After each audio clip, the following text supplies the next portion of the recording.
새롭게 함으로 변화를 받아 하나님의 선하시고 기뻐하시고 온전하신 뜻이 무엇인지 분별하도록 하라고 말씀하시고 있습니다. 이 말씀 가지고 지난 5년 동안 정확히 60개월 함께 하신 여러분들에게 야긴과 보아스 선교교회라고 하는 이름으로 하나님의 나라의 확장에 힘쓰시다 주님의 사랑 안에서 정말로 존경하고 사랑하고 아끼는 우리 성도님들에게 새로운 이름 미주 땅끝 선교회라고 하는 미주 땅끝 선교교회 그 시작을 알리며 이 시간 함께 은혜 나누실 말씀의 제목은 변해야 살 수 있습니다입니다.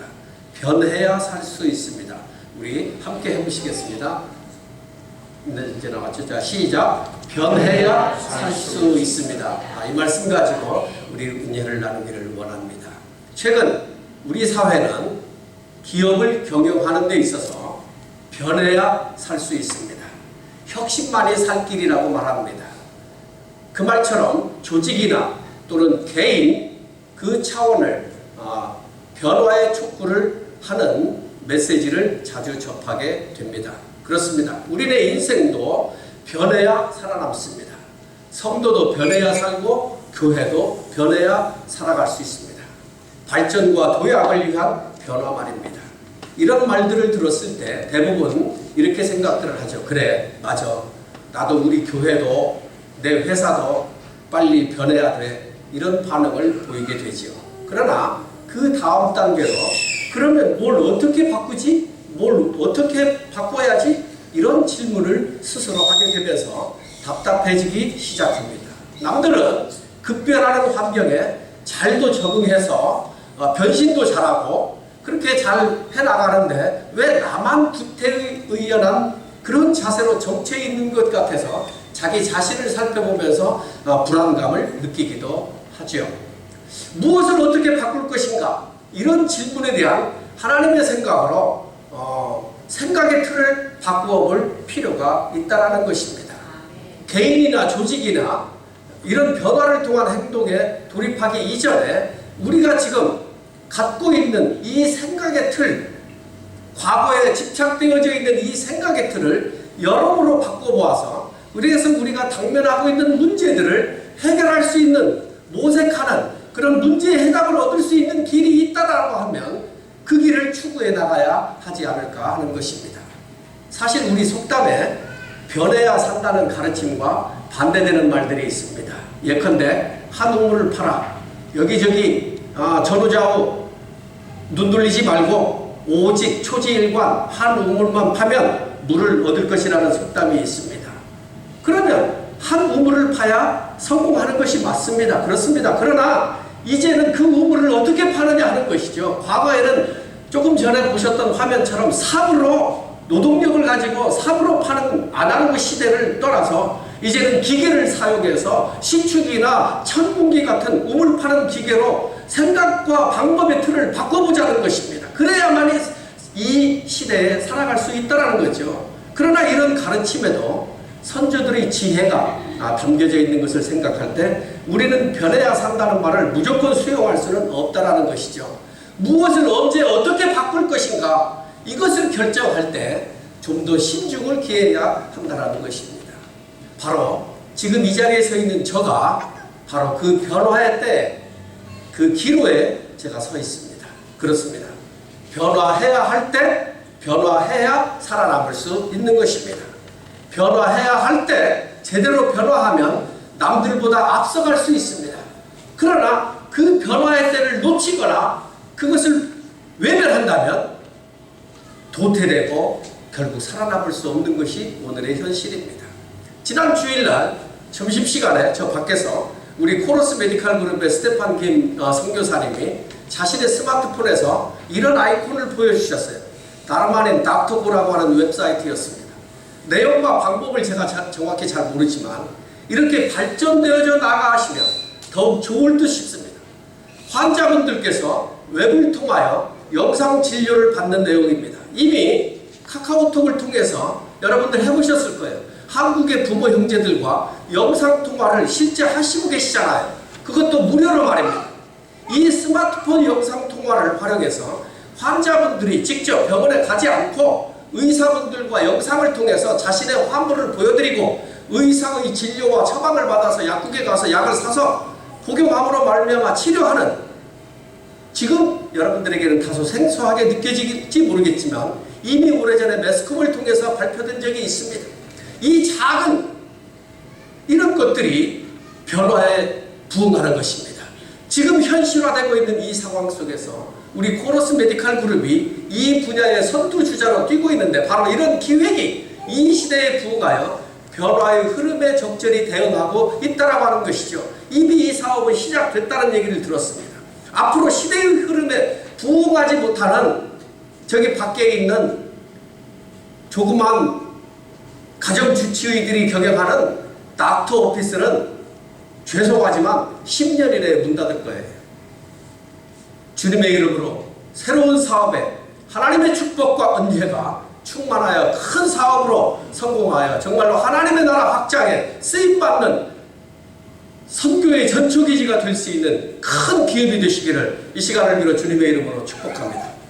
뒤돌아볼 때에 20세기 사진업계의 대부였던 코닥이 변화하는 시대에 부응하지 못하고 여기가 좋사오니 하면서 이미 코닥이 디지털 카메라를 개발을 해놓고도 필름이라고 하는 자만과 오만에 취해 있을 때 일본의 캐논은 이 디지털 카메라를 사진의 디지털 카메라 사진의 후발주자였지만 앞으로의 대세는 아날로그 필름이 아니라 디지털 카메라, 디지털 사진이라고 하는 거기에 착안을 하고 과감히 투자하여 필름 사진기를 버려버리고 디지털 사진기를 개발해서 매진하여 카메라 업계를 평정해버렸습니다. 132년의 기업 코닥을 넘어뜨리고 골리앗과 다윗과의 싸움에서 골리앗 코닥을 넘어뜨리는 아주 엄청난 역사를 캐논이 해낸 것입니다. 그렇습니다. 역사의 귀한 길로 도태되어버리고 마는 것입니다. 오늘 우리 이민교회를 비롯한 한인교회들도 변화의 요구 앞에 서 있습니다. 이미 자리를 잡은 메가톤급 대형 교회들을 제외하고 일반적으로 중소형 교회들이 2000년대에 들어서면서 이제 성장 동력을 거의 잃어버렸습니다. 빠르게 변화하고 있는 21세기 새로운 시대에 걸맞는 교회의 모습을 대부분 갖추지 못하고 있는 게 오늘의 현실입니다. 그래서 제가 일찍이 영상을 배웠고, 그래서 일찍이 여러분들에게 보여드리는 말로 전하는 설교가 아니라 보여드리는 시청각 교육의 영상 설교를 도입한 것입니다. 오늘 내부에서 일어나고 있는 이 새로운 도전에 제대로 대처하지 못하고 있는 게 교회의 오늘날의 현실인 것입니다. 화면에서 보시는 바와 같이 살아남기 위하여 중소형 교회를 위한 목회 세미나가 이곳저곳에서 곳곳에서 열려지고 있습니다. 이런 세미나에 참여하는 교회나 목사님들은 그나마 개혁이 준비되어져 있고 자기 개발이 준비되어져 있기 때문에 그나마 다행이지만, 그렇지 못한 교회들이 더 많다는 게 가슴 아픈 오늘의 현실인 것입니다. 교회가 사회의 변화를 주도하기보다는 그 변화를 뒤따르지 못한 채 낡고 구태의연한 모습에 안주하고 있는 오늘의 현실 가운데에 바로 제가 서 있으며 그 목회자의 한 사람으로 제 책임이 너무나 막중한 것을 느꼈습니다. 자비량 목회라고 하는 핑계로 현실에 안주하며 교회 부흥에 전력 투구하지 못함을 정말로 하나님 앞에 회개하며 용서를 구합니다. 어느덧 5년의 세월을 뒤로하고 오늘 야긴과 보아스라고 하는 교회의 간판, 이것을 사용을 이제 오늘 마감하고 이제 새로이 미주 땅끝 선교교회라고 하는 새로운 이름으로 미약하게나마 가정교회라고 하는 그루터기 돌파구를 통하여 새로운 제2의 사역을 시작하려고 하는 것입니다. 지난 2016년도 연초에 이제 금년이 5주년 이제 생일날 7월 30일 주일에 아무래도 우리 몇 분의 집사님들을 장로 임직을 해야 되겠지, 그런 생각을 하면서 이미 고인이 된 사모와 함께 기도하며 이날을 준비해 왔습니다. 그러나 예상하지 못하게 우리 사모가 췌장암이라고 하는 병환 중에 있게 되고 발견된 지 6개월 만에 하나님의 부르심을 입어 장례 예배를 드리게 되며 제 자신이 정신을 차리지 못하고 잊고 있었습니다. 며칠 전에 이요한 집사님으로부터 장로 임직에 관한 말을 듣게 되어 갑자기 생각나게 하신 하나님 감사를 드리며 오늘 임직 예배를 마련하게 된 것입니다. 여러분들의 이해를 구하면서 오늘 드려지는 이 예식에 하나님의 은혜가 충만하심으로 임직을 받으시는 분들에게 특별한 축복이 임할 줄로 믿고 간절히 기도하는 바인 것입니다. 이제 내년 2017년이 되면 종교개혁 500주년이 됩니다. 1510년 루터는 불과 27살의 나이에 엄부차 로마로 파견을 가게 됩니다. 당시 로마의 스칼라 산타 성당에 예루살렘의 빌라도 관제에서 가져왔다고 하는 돌계단을 맨 무릎으로 기어 올라감으로써 죄를 씻고 공로를 쌓는다고 하는 당시의 그 풍습대로 이 말틴 루터도 많은 순례자들 틈에 끼어서 스칼라 산타 계단을 맨 무릎으로 기어 올라가고 있었습니다. 이때 그의 마음 깊은 곳에서 하나님의 말씀이 떠오르기 시작했습니다. 그의 마음에 뜨거운 것을 느끼게 되며 그의 마음이 울려 퍼지기 시작했습니다. 오직 의인은 믿음으로 말미암아 살리라. 너희가 고행을 해서 구원받는 것이 아니라 오직 의인은 믿음으로 말미암아 살리라고 하는 이 말씀이 그의 마음을 두드리기 시작했습니다. 그래서 하나님께서 자기에게 친히 레마로 말씀하시는 것을 받았습니다. 그리고 계단 중간에서 벌떡 일어나 그만 계단을 내려오고 말았습니다. 이 사건 이후로 로마서 1장 17절 오직 의인은 믿음으로 말미암아 살리라 이 말씀이 온통 그를 사로잡게 됩니다. 이 말씀의 기초에서 말틴 루터가 자신의 죄 문제를 해결하게 되고 그래서 그가 새 사람으로 변화가 되고 그래서 종교개혁을 성공할 수 있었던 것입니다. 너희는 이 세대를 본받지 말고 오직 마음을 새롭게 함으로 변화를 받아 하나님의 선하시고 기뻐하시고 온전하신 뜻이 무엇인지 분별하도록 하라. 오늘 이 본문 말씀을 다시 보면 오직 마음을 새롭게 하라고 그랬습니다. 그 마음을 새롭게 한 뒤에 변화를 받으라고 그러셨습니다.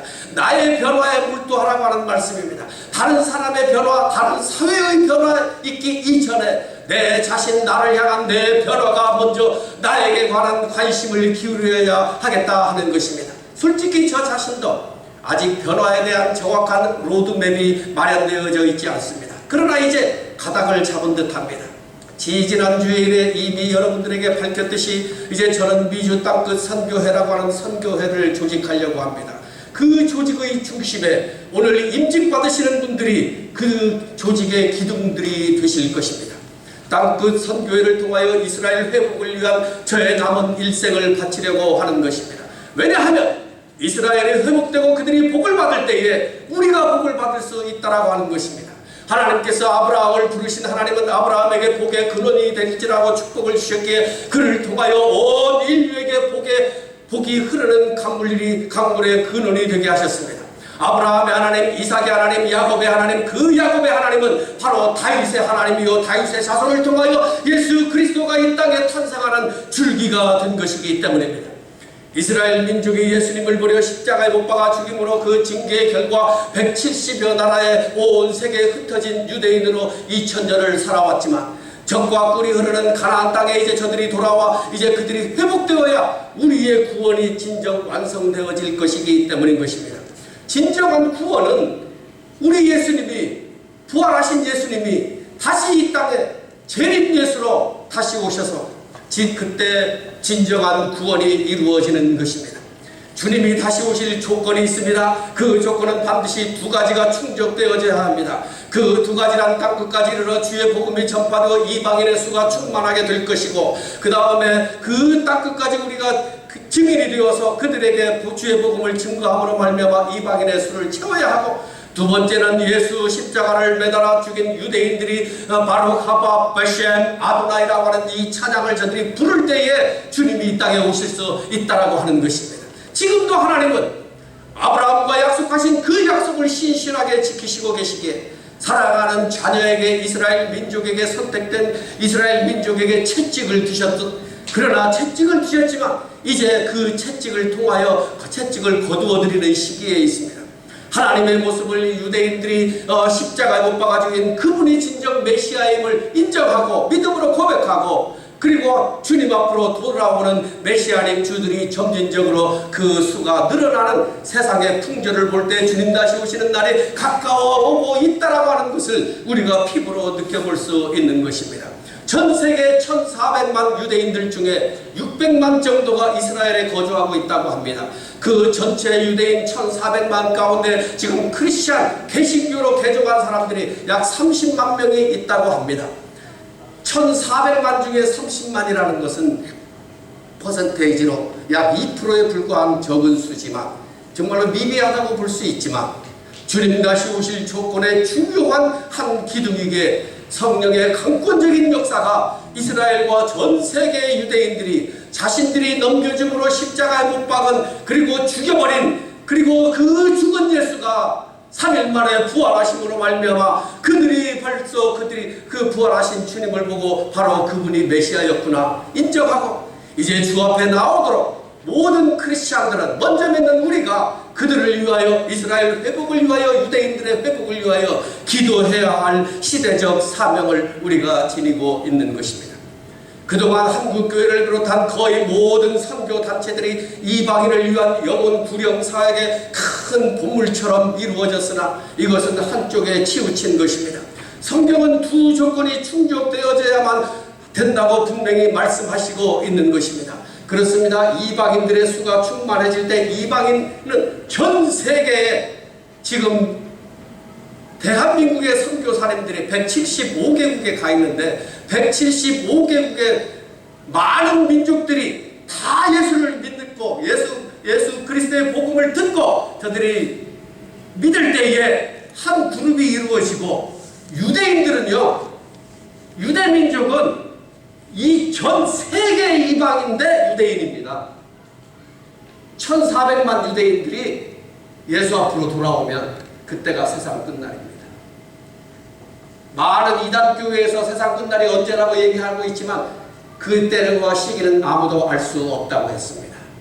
유대인들이 그리스도 앞으로 돌아올 때에 하나님은 예수 그리스도를 이 땅에 다시 보내셔서 심판날에 저와 여러분들을 구원을 완성시키는 그 기회로 삼으실 것입니다.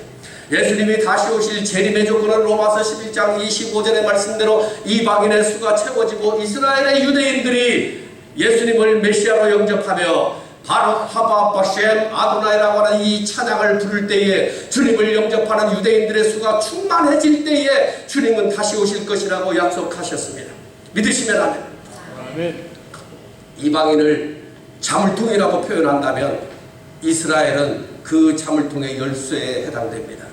그 어느 것 하나만 있다고 해도 문을 열 수가 없는 건 아시잖아요. 이 두 가지 조건, 자물통과 열쇠가 있어야만이 문이 열려지는 것처럼 진정한 구원이 그때 이루어져 나간다는 것입니다. 역사를 완성하기 위하여 이스라엘은 회복되어지도록 하나님의 계획은 이미 설계되어져 있고 실천되어져 가고 이미 행해져 가고 있다라고 하는 사실입니다. 그렇다면 저와 여러분들이 우리가 그 일을 감당하여 하나님의 나라 확장에 쓰임받는 일꾼이 되자는 것입니다.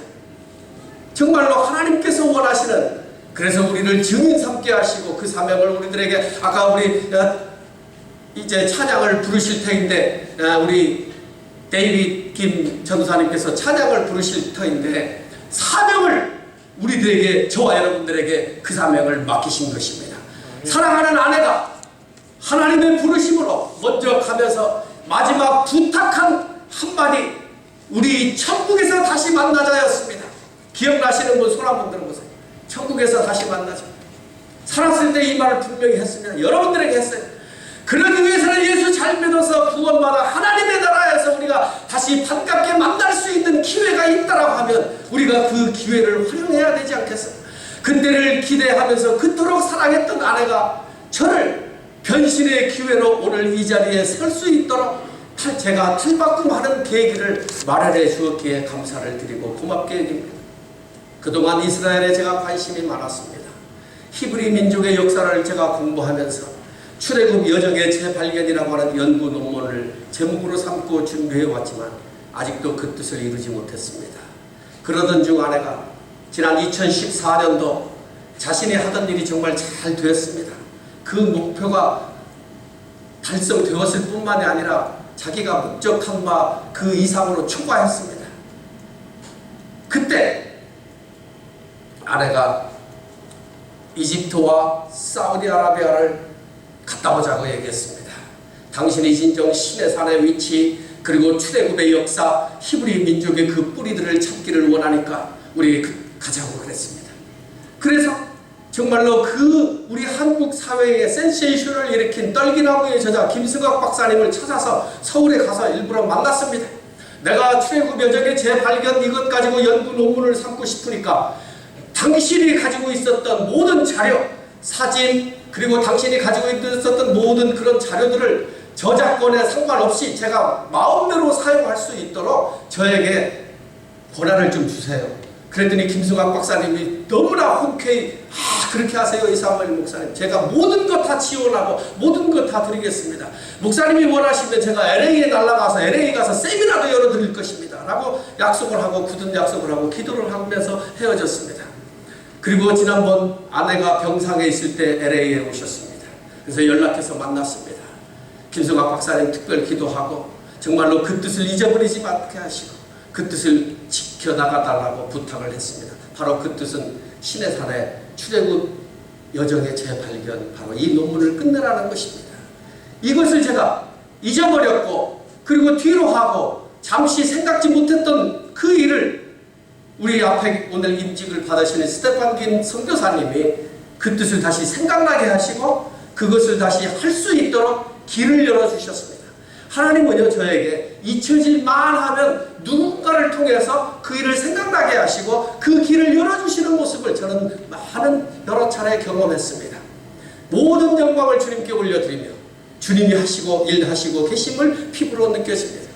그렇습니다. 세계 등덕교회의 이상남 목사님을 사랑하는 아내의 장례식을 통하여 만나게 하심으로 이스라엘 회복을 위한 중보 기도회에 참석하게 하시고 10월 25일 단기 선교팀에 합류시켜 주시고 우리 스테판 김 집사 장로님께서 이제 그 비용까지 대납해 주심으로 꿈에 그리던 이스라엘 땅을 밟게 되었습니다. 이스라엘 성지를 갈 수 있도록 길을 열어주셨습니다. 하나님 감사합니다. 할렐루야. 바로 이 일은 제가 하는 것이 아니라 저를 사용하시는 하나님께서 얼마나 시대가 급하셨으면 지금 이 일을 강력하게 이 일을 행하도록 강권적으로 저를 인도하시는지 제가 피부로 느껴집니다. 그래서 제 마음이 뜨거워지고 제 마음이 새로운 일에 도전함으로 말미암아 새로운 힘과 용기가 사랑하는 아내가 먼저 갔지만 그 슬픔보다 새로운 일에 대한 그 용기와 희망 때문에 상쇄되고 있습니다. 사랑하는 아내에 대한 그리움과 그 슬픔과 애통이 이 새로운 일로 하여 이 일을 통하여 그 일이 상쇄되고 있다는 하나님의 놀라운 역사를 여러분들은 아실지 모르겠습니다. 저는 느꼈습니다. 오늘 예배에 참석하신 여러분은 물론이거니와 이 영상을 통해서 설교를 들으시는 시청자 여러분들께서도 정말로 이 일에 관심과 도전과 그리고 마음에 감동이 있으신 분은 지금 영상에 보여지는 이 전화번호와 이메일로 연락해 주셔서 정말로 이 이스라엘 회복을 위한 중보 기도회에 참석하시고 그래서 정말로 이스라엘 선교를 위하여 주님 다시 오시는 길을 세례 요한, 침례 요한에 같이 주님이 오시는 길을 예비함으로 말미암아 찬송하리로다 주의 이름으로 오시는 미시여라고 찬양을 드리며 오 주 예수여 어서 오시옵소서 마라나타 찬양을 부를 수 있는 이 사역을 많은 여러분들의 동역자의 도움이 필요하니까 함께하여 주시기를 간절히 주의 이름으로 부탁을 드리는 것입니다. 아멘. 그렇습니다. 먼저 저희 선교교회의 이름은 미주 땅끝 선교회입니다. 이 선교회 산하의 첫째 사역은 땅끝 선교교회의 사역이 가정교회로부터 시작될 것입니다. 땅끝은 바로 예수님의 마음을 품는 그 땅끝을 시작하는 겁니다. 시작은 미약합니다. 가정에서 무슨 예배를 드리면서 교회를 시작하냐? 사람들은 비난하고 핀잔을 주고 그리고 무시할지 모르겠습니다만 하나님은 가장 미약한 들풀을 통하여 영광을 받으시는 것처럼 작은 부분에서부터 하나님의 일은 미약하지만 그 나중은 창대하리라고 하는 말씀을 우리에게 주셔서 그 말씀 믿고 가정에서부터 이제 예배를 드리며 시작을 해보려고 하는 것입니다. 두 번째로 제가 해야 할 일은 필리핀 사역입니다. 이미 고인이 되신 우리 강영욱 사모님이 신학교 건물을 위해서 이제 얼마만큼 부족한 것이지만 적은 액수지만은 그 후원을 해서 그 이제 신학교가 완공이 되어졌고 그 신학교에서 공부하는 필리핀 현지 목회자 여러분들이 계시고 있습니다. 그래서 필리핀 사역을 계속할 것이고 그 다음에 세 번째 사역은 바로 가바바쉐 아도나이 바로 이 사역을 하려고 합니다. 바로 이 바룩하바 바셈 아도나이라는 말은 여러분들이 처음 들으셔서 생소한 이름으로 어리둥절하시겠지만 좀 더 쉽게 풀어 말씀드리자면 이스라엘 회복을 위한 선교로 유대인들에게 그리스도의 복음을 전함으로 말미암아 유대인들이 기독교를 개종할 수 있도록 지금 이미 30만이라는 숫자가 있잖아요. 그래서 기독교인으로 개종하도록 키부츠 사역을 통해서 전도하는 역할을 감당하려고 하는 것입니다. 그리고 이스라엘 민족이 전 세계에 흩어져 있는 디아스포라 유대인들을 이제 예루살렘 이스라엘 땅으로 불러들일 수 있는 알리야 운동을 적극 지지하며 예루살렘 회복을 위해서 용서와 화해의 장에 한 모퉁이를 감당하려고 하는 것입니다. 그리고 제 소망의 마지막 네 번째는 여러분들이 잘 아시는 출애굽 여정의 재발견, 여기에 혼신의 힘을 다 실어보려고 하는 것입니다. 그러기 위해서는 여러분들의 전적인 후원과 기도와 그리고 함께 동역하는 그러한 것들이 절대적으로 필요한 것입니다. 여러분들이 아시다시피 저에게는 시간이 많이 남아있지 않습니다. 얼마 남지 않은 저의 인생의 삶을 이 네 가지 사역에 바치려고 하는 것입니다. 여러분들이요, 부활의 소식은 거저 증거되는 것이 아닙니다. 여러분들이 증인되어서 증인들의 증언을 통해서 예수 그리스도가 이 땅에서 십자가에 죽으시고 3일 만에 부활하시고 다시 오마 약속하셨다고 하는 이 사실은 우리들의 증언을 통해서 온 세계 만방의 유대인들에게 증거되어져야 하는 것이기에 바로 저와 여러분들이 사명을 받은 증인들이라는 것입니다. 그렇습니다. 오늘 우리의 변화도 같은 방향이어야 하는 것입니다. 우리가 하나님의 말씀으로 돌아가야 하는 것입니다. 하나님의 말씀 앞에 설 때에 진리가 우리의 길을 인도할 것이기 때문입니다. 사랑하는 성도 여러분들이여, 우리의 변화는 하나님의 말씀이 주도되어져야 하는 것입니다. 하나님의 말씀에 사로잡힐 때에 우리는 온전한 변화를 경험하고 체험할 수 있고 그 뜻을 이루어 드릴 수 있다고 하는 것입니다. 만일 우리가 세상 사람들의 이데올로기나 세상 사람들이 가지고 있는 그 어떤 신념이나 사회 풍조를 뒤따른다고 할 때에 우리의 변화는 잘못된 방향으로 가는 것입니다. 그리고 우리가 지속적으로 하나님의 말씀 앞에 서 있을 때에 우리의 변화는 지속적으로 이루어져 나갈 것이기에 그 변화는 완성되어질 것이 분명한 것입니다. 그래서 우리의 변화의 노력은 하나님의 말씀으로 돌아가서 우리의 모든 열정을 하나님의 말씀 위에 굳건하게 서는 것입니다. 1948년 5월 14일 이스라엘이 이제 그 나라가 팔레스타인 지역에 독립하게 됩니다. 전 세계 170여 개에 흩어져 있던 디아스포라 사람들이 예루살렘에 모여 나라 잃은 슬픔을 가슴에 안고 샀던 그 흩어진 유대인들이 예루살렘에 돌아와 2000년 만에 나라를 다시 세우게 된 것입니다. 유대인들이 모여서 감격하며 하나님 앞에 찬양을 올려드렸습니다. 그들이 그때 당시에 했던 말이 있습니다. 유대인들이 안식일을 지킨 것이 아니고 안식일이 유대인들을 지켰다라고 얘기하고 있습니다. 유대인들이 가지고 있는 절기, 바로 그 절기를 유대인들이 지킨 게 아니라 그 절기로 인하여 유대인들이 한 군데로 모여질 수 있는 구심점 역할을 절기와 안식일이 해주었다고 말하고 있습니다. 그렇다면 저와 여러분, 우리들에게는 목숨처럼 귀중하게 여겨지는 이 주일이 있습니다.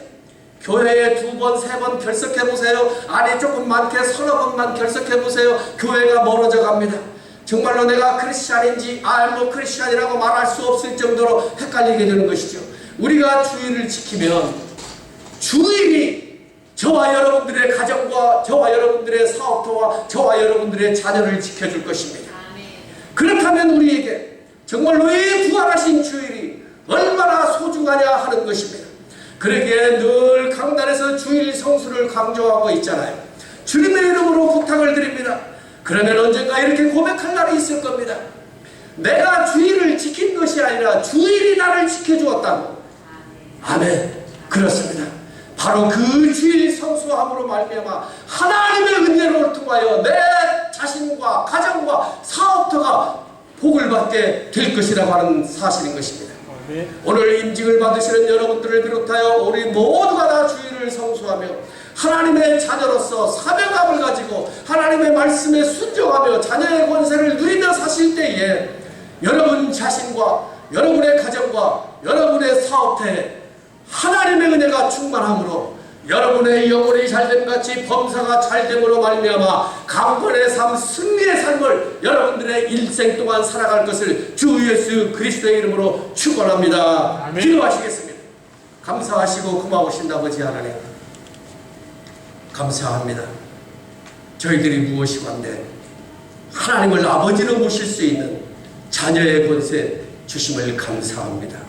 자녀가 누릴 수 있는 특권, 바로 그 특권을 누리기 앞서서 자녀가 해야 할 일들이 있습니다. 자녀가 감당해야 할 의무가 있습니다. 세상의 자녀들은 부모를 공경해야 하는 것처럼 아버지 하나님, 우리가 성도로서 아버지 하나님 앞에 영광과 찬양을 올려드리며